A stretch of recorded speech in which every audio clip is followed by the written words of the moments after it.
So welcome to the Paper Sorting Powerhouse. If this is the first time that you have joined us for Get Organized Challenge class, I'm Tiffany Spalding. If you want to hear my story, like how I got here or what we're doing here, you can watch the first Get Organized Challenge because I talked about it in the first one.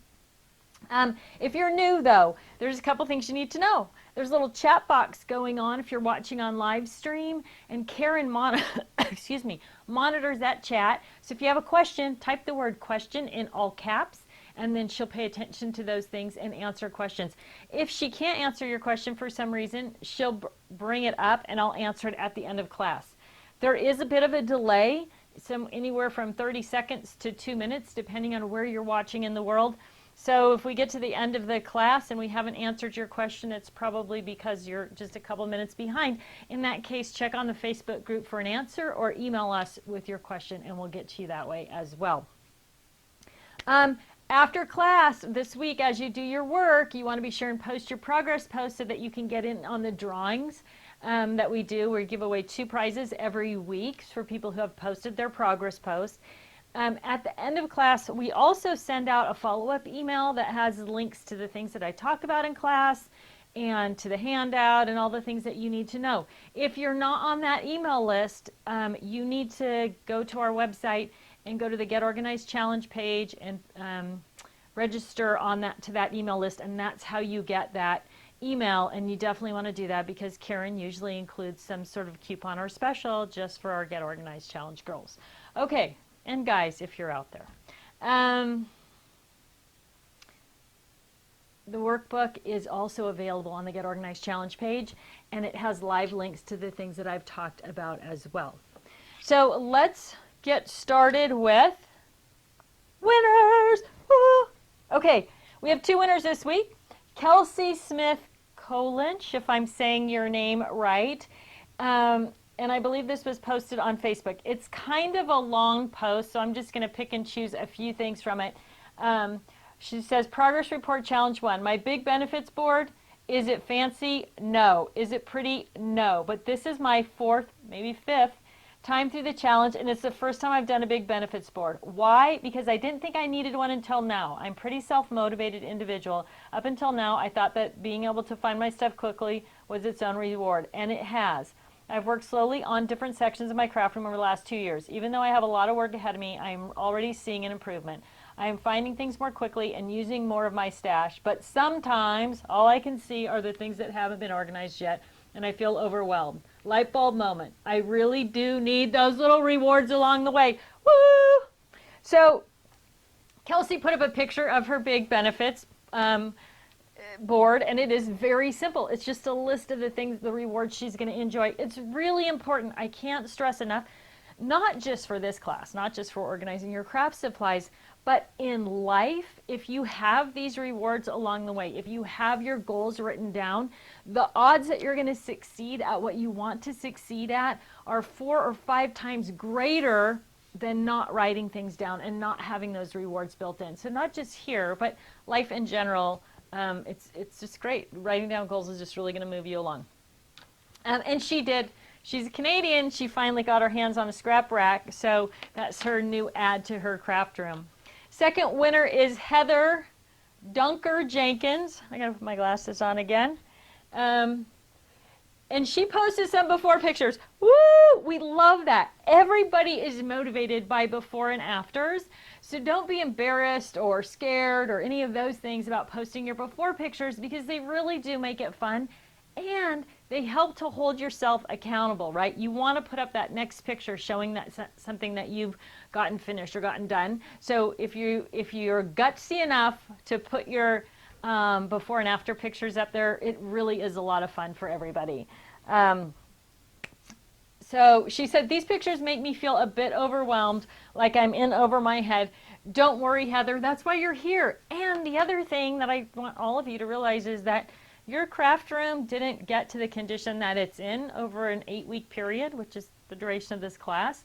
So it'll probably take you a little longer than that to clean it up. But just stick with us, keep coming back, enjoy the class, enjoy the process, and enjoy the gals in the group as well, right? The Facebook group, if you haven't joined that, even if you aren't on Facebook, you can sign up for Facebook and just lurk around the group. Great ideas, great motivation, and you'll get to see everybody's pictures, which is always fun.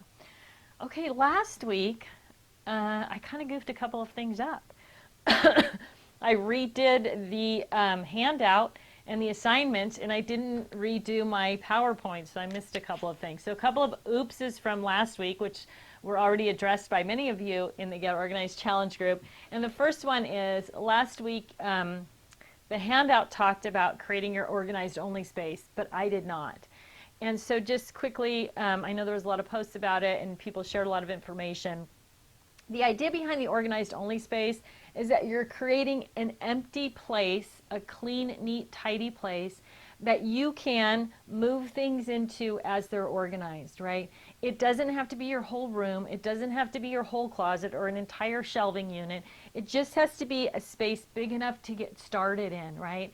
And the idea is, as you start moving your organized items into that organized only space, you're going to create space in other areas of your room or your closet or your totes or whatever you're using, and that's going to then the next organized stuff is going to fit in there, right? So you need to start with something.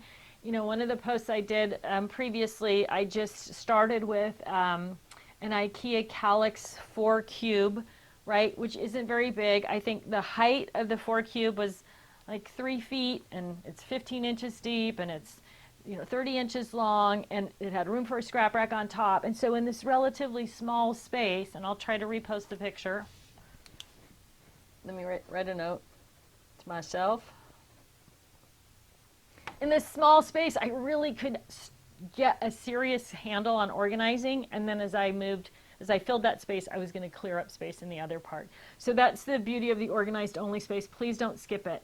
You want to look at that space and get this sense of, oh, I've accomplished something, right? I'm starting with an empty space. Now the things in the space are things that I can quickly and easily find. When you do that, when your brain thinks that, oh, these things I can find easily, I know where everything is, it's again, the receptors in your brain kind of fire off, this is great, I'm making progress. It sounds so silly, but it really is how your brain works. So keep yourself inspired, get that organized only space ready to go, and then make sure that you keep it neat and tidy as you're moving through the challenges. The other thing that I mentioned in last week's handout was the widget notebook. And widget, what did you do today, is a system that I use, and there's a blog post, and many of you read it and kind of followed up on it. And the goal for the widget notebook, it's not a place to plan, it's not a place to organize, it's not a place to keep notes, it's not a place to do any of those things. It's a place to just keep yourself motivated by very simple, end of the day, what did you do today to get you closer to your goals? So I keep mine, well, I have 2 of them actually, but one is just on my nightstand. One is in my regular planner, just depending on the things that I'm sort of tracking. And then at the end of the day, I just write a note. What did I do today to meet my goal of releasing 6 new products in 2019? I just go to that section of my notebook and I just write a note, what I did. It's very simple. If I can't write a note for that goal, then I get out of bed, or I get out of my chair, or I do whatever I need to do something so that I have something to write down in that spot for the day, right? It can be super simple. It doesn't have to be anything overwhelming or major, right? So yesterday, speaking of 2019 projects, so I had sketched out some new ideas, and they were just kind of floating around loose on my desk. And so my thing for yesterday, what did I do today for that goal, was I put those notes in file folders. That's it. So it doesn't have to be something major. It just has to be a little thing that motivates you to do a little bit towards that goal. So whether you're using it for this challenge or for other things in life, it's just a tiny thing that forces you to do a tiny thing, or maybe a big thing, to help meet your goal, right? So I think I've had a lot of requests to do a more in-depth video on that, or maybe a class on that. So look for that to be coming probably after the Get Organized Challenge, if that's something that you're interested in. what is our mantra for the week? Start small, start now, right? So don't spend a lot of time thinking about things, processing things. Start small, start now. That's what I want you to think. Again, you can apply it to anything in your life that you're trying to get done. So let's get started with paper. And as you can see, probably, is this in the camera view? I have a couple of stacks of paper here, right? So all of my, because I move things around so much, whether it's using them in this studio, crafting with them, using them in the studio next door for shooting videos, or hauling them across the country to Home Shopping Network or to a trade show, my paper ends up being a disaster because of the way it comes and goes. So this week I am actually going to go through these 2 stacks of paper and get them organized along with what you guys are doing. Maybe I'll try to post some pictures. Okay, so when we talk about sorting paper, 90% of it is in your head. It's all mental, right? And it's getting over the perfection of paper sorting. That becomes really important because that's the thing that's going to slow you down. So let's start with the basics.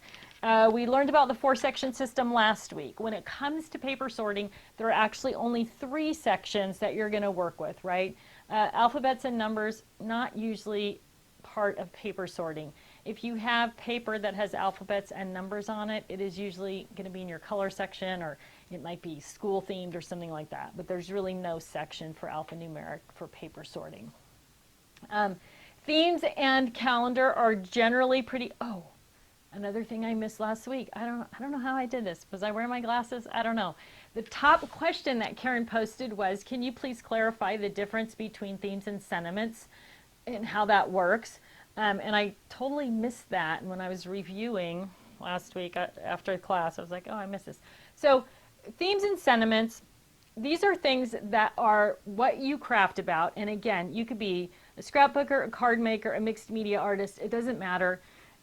Those things all go together. So you might make a card for somebody that says, have an amazing beach vacation, where you're using beach stuff. You may do your scrapbooking page for your beach vacation. You're using beach stuff. You may make a mixed media, a frame or a shadow box that's beach themed, right? So that's a theme. You're going to use everything regardless of the type of project that you're doing. All those things go together. So themes are things like beach, camping, travel, sports, right? Sentiments are things like happy birthday, congratulations, bon voyage, I don't know, Christmas cards, which, no, Christmas, forget I said that. I'm thinking of things that you make cards for. Anything like that, right? Thank you, new baby, right? All of these things are going to fit right into your themes category. We call it themes and sentiments because we used to separate out sentiments from themes, and that was silly because of what I just said. You might make a card that says, have a great beach vacation, and also make a scrapbook page that's beach, right? So you want to keep things together you're going to use together. Whether you're making a card or a mixed media project, you want to be able to go to that one section and see everything. When you buy something new, beach things, you only want to put them in one section rather than sort of divide things up and spread them around. So themes and sentiments are non-calendar specific, and you're going to arrange them alphabetically, right? So you're going to have thank you under T, and you're going to have bon voyage under B, or new baby. New baby's going to be under baby, B. Woo. Okay, so I hope that makes a little bit more sense, right? Then the calendar is separate from that. So calendar is going to be things that happen January through December, and they're generally holiday or seasonal, specifically related to those things. So one of the questions I regularly get is, why don't I take Halloween and put it under H in my themes and sentiments, and Thanksgiving and put it under T, and Christmas, and then I don't have to have the calendar section? Well, one of our big goals in this challenge is to keep things together that we're going to use together, to be able to see everything we have that would work with that specific thing that we're working on as quickly and easily as possible in the least number of steps, in the least number of places. So the calendar year, if you think about something like Halloween, right? The things that are with Halloween, acorns, oak trees, leaves, pumpkins, picket fences, scarecrows, all of those things also cross over into just fall and could possibly be used in Thanksgiving as well, right? So if you had Thanksgiving under T and Halloween under H and fall under F, now you'd have to, first of all, remember that you had that many categories, and then you'd have to look in all of those categories possibly to find the thing that you wanted to work with, right? But if you have them all together, then you just go to your fall section, and then you can just flip through fall, and you can see all the things that you've got for fall. This is really, really important if you're somebody who likes to travel to crops, classes, events, because it really streamlines your packing up and traveling, which we will talk about in the last class. Okay, so there I've covered what I missed last week. I'm sorry for skipping that. I don't know how I did that. And then so we're going to sort themes and sentiments. We're going to sort the calendar year. Those mostly make sense to people. And then the last section is the rainbow. And the rainbow for paper sorting tends to be the biggest challenge because within the rainbow you have multicolored papers and you have prints and patterns and double-sided paper and you have vellum and you have glitter and all of those things, right? So we're going to talk a bit about how to get all those things together and how to get your brain around it. So prints, patterns, multicolored paper, you want to sort that paper in the most dominant color. And a lot of times, as an example, so first of all, you're just going to go light to dark. So, right, light to dark is kind of the way that I do all of my basic cardstock, okay? And then following light to dark, then I'm going to start with prints and patterns. So I'm going to go through distress, right? So all of these papers, they're blue and they're distressed. And again, light to dark. Now remember, there's nothing horrible is going to happen if you put a few papers in the wrong place. And that's really an important part of the process, right? Most of you, if I said raise your hand, if you have enough paper that if you scrapbooked or crafted a little bit every day, you would never run out of paper even if you never bought another sheet. If I could see all of you out there raising your hands, right, I would know that most of you are. So what's important is getting things together so that you can get to things quickly. You're going to be able to make a perfect choice for paper, even if a few sheets of paper are filed in the wrong place. Okay, so I've got distressed, and then I'm going to follow it up with dots. So like this dotted paper, it's blue, blue dots, right? Blue dots. So most of the time when you're looking at prints and patterns, they're going to be mostly grouped within a single color, or there's going to be a dominant color. So don't kind of freak out about, oh, there's multiple colors in here. Choose the most dominant color. If you can't choose that, choose the color that you like the most, that you're most likely to use it for, right? So if I have paper that has pink and purple dots on it, I'm probably going to use it more in pink. I just like pink better, right? So that's where it's going to end up for me. So don't stress out about how those colors or making those color choices. If you have paper that truly is rainbow, there is no dominant color, you can put that in a final section in the back of the rainbow section that's just multicolor, and you can do it the same way. Stripes, dots, plaids, usually distressed is all just one color, right? But you can still line them up that same way. And then when you're looking for something that's super multicolored, you can get to that section and thumb through those sheets of paper as well, right? Most of the time we're trying to match a print with a solid, right? So keeping things close at hand that they might match with is kind of the key to it, and it's easier to find things that go together that way. Which is going to bring us to the next question of, you know, nothing bad will happen. I already said that. What to do with kits and stacks, right? So if you buy kits that come with paper, trying to see what I have here in my pile since I took everything apart today. If you buy kits that come with paper, you want to keep all those papers together, right? So, oh, this is the one. Ta-da-da. So this is Basic Gray's Life of the Party. It's a birthday paper sticker set, and I have it in this is a scrap rack double-sided duo page. It has a 12 by 12 pocket on the back, and it has smaller pockets on the front. So I have like the scraps that match this set in this, right? But if you buy Basic Gray and 18 sheets of paper go with that collection, you definitely want to keep that whole collection together. This one's simple because it's birthday. So it's just going to go right into the birthday section, right? Some people want to keep their designers separate. They want to keep all of their Basic Gray stuff together in a Basic Gray area. There's a couple of reasons people like to do this. One of them is that if you are on a design team, you need to keep those things together and use that whole kit together. But what I'm going to encourage you to do is tie that back. So if I was going to keep all my Basic Gray stuff together in a Basic Gray storage box, I would put a note under birthday or a piece or scrap of this paper in the birthday section that says, hey, don't forget you have that Basic Gray birthday collection stored in your Basic Gray box, right? So you want to keep that 4-section system as your main reference point, but that doesn't mean you can't link back to something else. So we're going to talk about this when we talk about photos and mementos and ribbon and a few other things, right? The goal is that when you go to your birthday section, you see everything that you've got for birthday. But if there's some reason you're not keeping that there, you still want to remind yourself that you have it. This is the same thing if you buy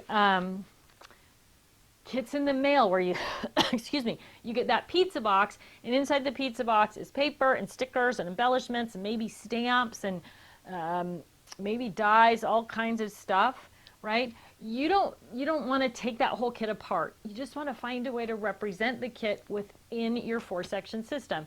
So, and you know what, Leanne, do you see on that shelf, I didn't pull them down, there's those pizza boxes kind of down a little bit up and toward the window that are labeled like 101, 102, whatever.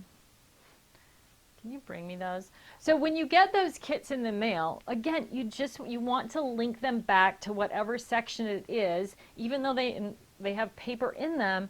You want to keep things together you use together, but you want to make it easy to get to the things that you've purchased. So if you get pizza boxes in the mail, and they are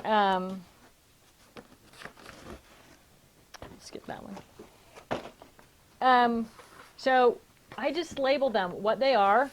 Summer Celebrate Adventure, right? This is box number 101, summer. I'm going to take the flyer that came in that box that listed all the parts and pieces of that kit, and I'm going to either make a copy of it or take the original, and I'm going to put it under the summer section and label it 101. And then I can just go to the shelf, my box is on the shelf, when I'll flip through, I'm working on summer, I see the flyer, oh, this is a perfect kit for this. I can go right to the kit, pull it off the shelf, use it. At the end of the, when I'm done with that project, I can either put the box back in the shelf, or maybe if there's just a few pieces left, I'm just going to add them into my scrap rack or whatever system I'm using, right? So the idea is not to reinvent the wheel and not to create a ton of work for yourself, but to remind yourself, hey, I have that, and put it somewhere where it's easy to get to. Okay, so kits and stacks. Stacks. I didn't talk about stacks. I have some stacks in here as well. Is there one on the bottom? Oh, here we go. So, paper stacks. Those of you who've joined me before know what I'm going to say now. Why do we buy paper stacks? First of all, there is a tiny number of crafters, and I know one, who will buy a paper stack and then use that paper stack to create their whole album. They're amazing with paper stacks, right? Paper stacks are a great value. They all go together and it works perfectly for these few crafters. The rest of us buy paper stacks mostly because we have our 40 off coupon at Michael's or Joann or Hobby Lobby, and the thing that we wanted to buy with our 40 off coupon is on sale for 20 off, and you can't use your 40 off coupon when something's on sale for 20 off already. So now you have a 40 off coupon, and so what do? You buy paper because you don't want that 40 off coupon to go to waste, right? So you take your $20 stack of paper, now you're going to get it for 12 bucks. You can't go wrong, except for now you have a stack of paper that you're never going to use because you didn't buy with any intention, and it's not going to match what you're working on, and it looks great in the moment, but then when you get home, there's nothing that it goes with. So I want you to just be conscious. We're going to talk a little bit later about shopping with intention. That doesn't mean you don't have to shop or you have to limit your shopping. It just means think about what you need and what you're working on before, and when you choose things or when you look at things, think about, what am I going to do with this? Where am I going to store it? All that kind of stuff. We'll get into that later. So, kits and stacks, that's my little mom lecture. So think about what you're buying when you're buying paper stacks. That doesn't change the fact that we have paper stacks already, as I do. So most stacks, like this one, are for a particular theme. So I have this one, I have one that's all sports themed, I have one that's all holiday and seasons, right? So when I'm storing these, rather than stacking them up, there's the sports one, rather than putting them in a stack in the closet, I'm going to store them vertically with the rest of my paper, right? And I'm not going to take them apart. So I've got another stack that's all holiday and seasons. I'm not going to take it all apart. I'm just going to get it as close to the rest of the paper for that theme or category as I can. Trying to keep things together. I use together, again, without reinventing the wheel or creating a lot of extra work for myself. So kits and stacks are going to store right in with the rest of your paper. What about different sizes of paper? For me, I try to keep all of my paper in all of the sizes together in one. I use 12 by 12 vertical paper storage, right? I know that freaks people out. Some people like to keep their 8.5 by 11 and their 6 by 6 or 8 by 8 and their 12 by 12 papers all separate. You certainly can do that. You can. My advice to you is, if you're going to do that, to create that 4-section system, 3 with paper, in all those sizes, because it doesn't make sense to put 3 different sizes of paper box in this one shelf space because you're going to waste a lot of space. That's another issue. If you can keep your paper together, regardless of the size, you're going to see everything that you have. Again, it's going to be quick, it's going to be easy to see all of your Christmas paper regardless of the size, right? So there's definitely some benefits if you can get your brain and your stomach around keeping all those papers together. If not, we certainly make paper storage in all 3 sizes to help you get organized. All right, I'm ahead of the paper stacks here. Okay, so let's talk. We've talked theory, we've talked the mental process, right? Going through your paper. Let's talk about the physical process of actually sorting paper. There's a couple of ways to do it. The first thing that you need is your themes and sentiments list, which we created last week. I have a big mess going back here behind my desk. I think I have one here. Yes, I do. Your themes and sentiments list. This is going to guide you through creating some dividers to start sorting your paper. I'm going to take a little aside again. It isn't often that I say this is the way to do it or this is the only way to do it, but when it comes to paper, vertical storage is definitely the only way to do it. So I know some of you have or are thinking about buying flat paper racks, and when you go into a scrapbook store or a craft store, they have those flat paper racks, and that's really nice and everything looks nice and neat. And I want you to just think about, before you make that investment, those flat paper racks are not designed for people to scrapbook. They're designed to sell paper. And so they look really nice.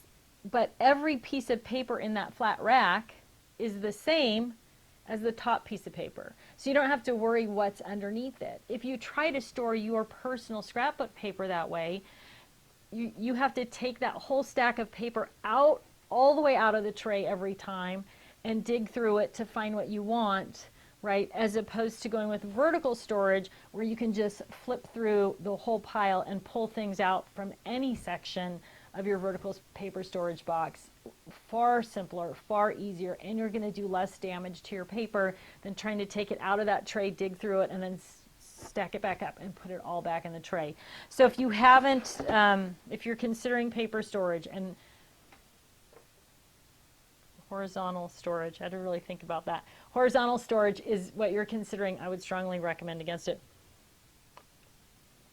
The other thing is, generally with horizontal storage, you have a lot of airspace, right? And airspace is just wasted space in your craft room. So when you go vertical, you can really pack more into a smaller space. Also, if you travel and do crops and classes, with vertical paper storage, you can grab that paper box. You're going to work on Christmas. You can grab your Christmas box, drop it into your tote, go out the door with all your Christmas paper, use it just like you used it at home, and then when you get home, put it back. So there's a number of reasons to go vertical. We make several vertical options.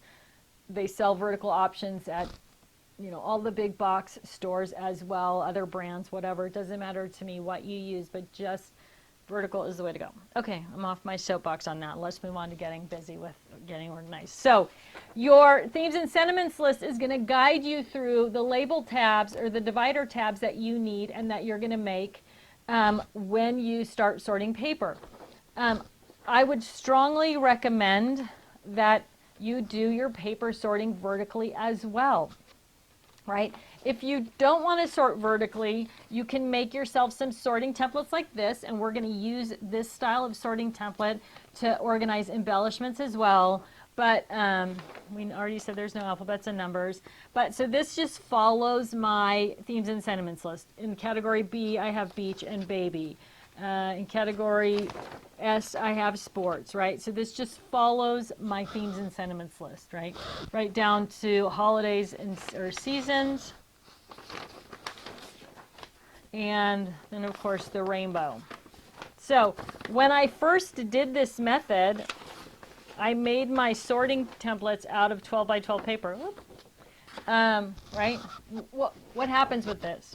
If I have something that's 12 by 12 and I set it on top of here, I can no longer see that this is my S themes and sentiments. I have to set it off to the side, so I've created this double space, right? So this is 12 by 18 paper drawing pad from the dollar store.